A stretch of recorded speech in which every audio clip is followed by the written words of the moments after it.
నగల విక్రయాలలో పారదర్శకత లలిత జ్యువెలరీ సొంతమని ఆ సంస్థ chairman and managing director doctor Kiran Kumar అన్నారు. నల్లగొండ జిల్లా మిర్యాలగూడలో 58వ షోరూంని స్థానిక ఎమ్మెల్యే బొత్తుల లక్ష్మారెడ్డితో ప్రారంభించారు. నాణ్యమైన నగల విక్రయాలకు లలిత జ్యువెలరీని కేర్ ఆఫ్ గా మార్చామని కిరణ్ తెలిపారు.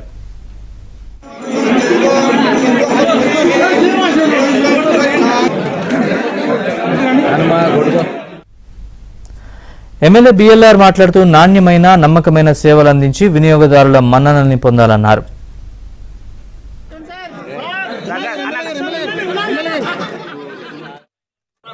లోకల్లోనే ప్రతి ఒక్క ఎంప్లాయీ లోకల్లోనే తీసుకుంటాం. ఎక్కడ షోరూమ్ పెడతామో ఆ ఊరు నుంచి ఎంప్లాయీ తీసుకుంటాము, వాళ్ళకి ట్రైనింగ్ ఇస్తాము.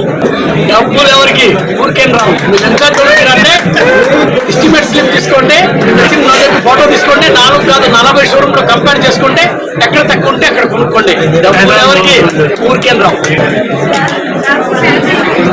లలిత జ్యువెలరీస్ యాజమాన్యం ఎంపీ కిరణ్ గారి ఆధ్వర్యంలో మన మిర్యాలగూడలో జ్యువెలరీ షాప్ ఓపెన్ అయినందుకు ప్రారంభించినందుకు సంతోషిస్తూ సార్ అన్న డైలాగ్ ఒకటి ఉంటుంది, డబ్బులు ఊరికే రావాలండి డైలాగ్తో సుమారు 58 పెట్టెక్కి ఈరోజు మనకాడికి వచ్చి షాప్ ఓపెన్ చేయడం మన మిర్యాలగూడ ప్రజలు, చుట్టుపక్కల ఉన్న గ్రామాలు అందరూ దీన్ని ఉపయోగించుకోవాల్సిందిగా